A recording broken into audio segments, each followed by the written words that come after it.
Hi, I'm Dr. Bertice Berry, and I want to tell you a story. I was applying to college, which was a sentence that was an unknown. Nobody in my family had been to college, and college was like Disney World. We weren't going there either. It was a really big deal. My friend Tia knew which college she was going to.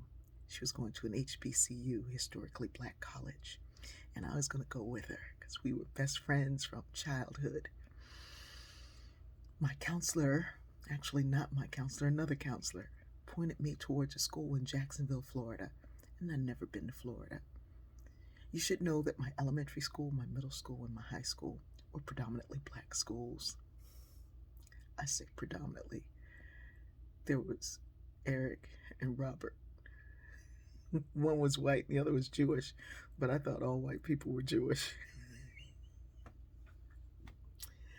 Anyway, I didn't know which school to go to.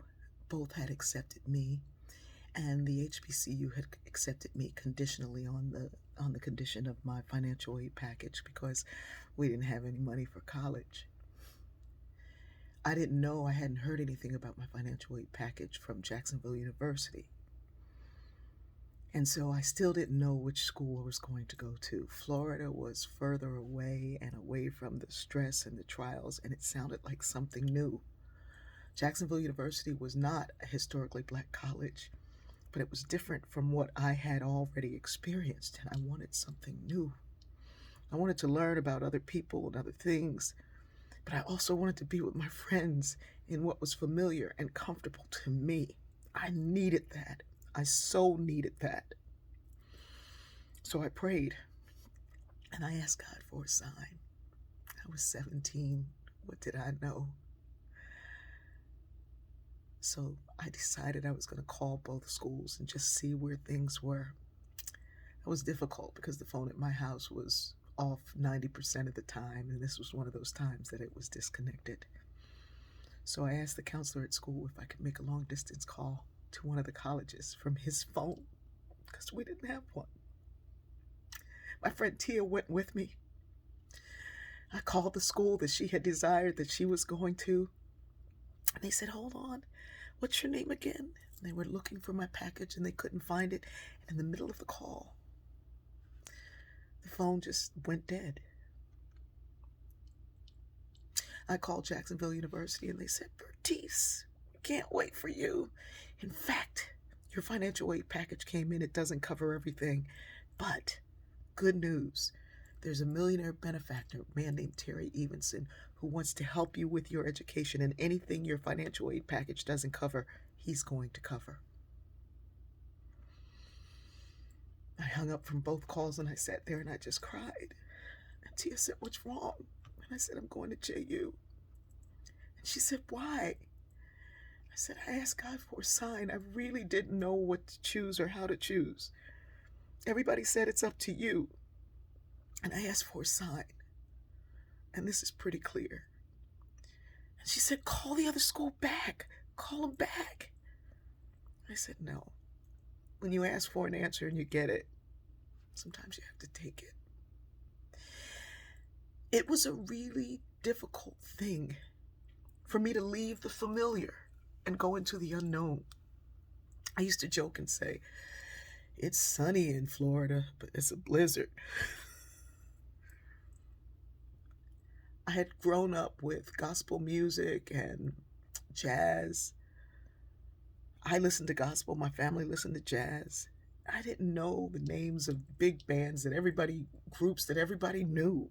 I had no idea who Steely Dan was or even the Rolling Stones. I had no idea. I had to learn a lot of things really quickly.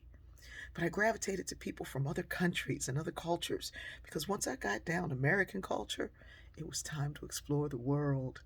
So my friends came from other places and they were close to me and I learned from them.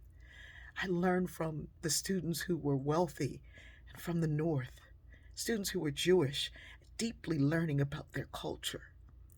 I remember going to a friend's mother's beach house and wondering, why do you have two houses? If you could live on the beach, stay here.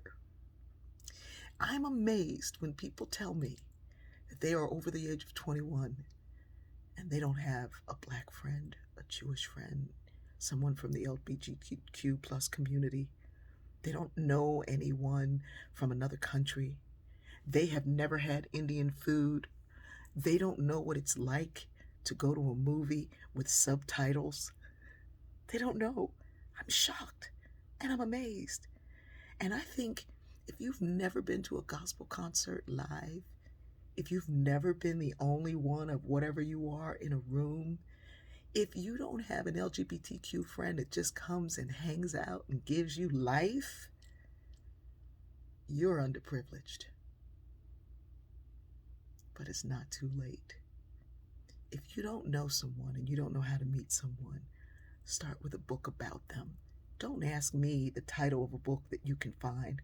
Go look for one. I was 17 years old. I left everything that was familiar and I forged out into the unknown, not knowing what it would bring or do. I did okay. You will too. I love you.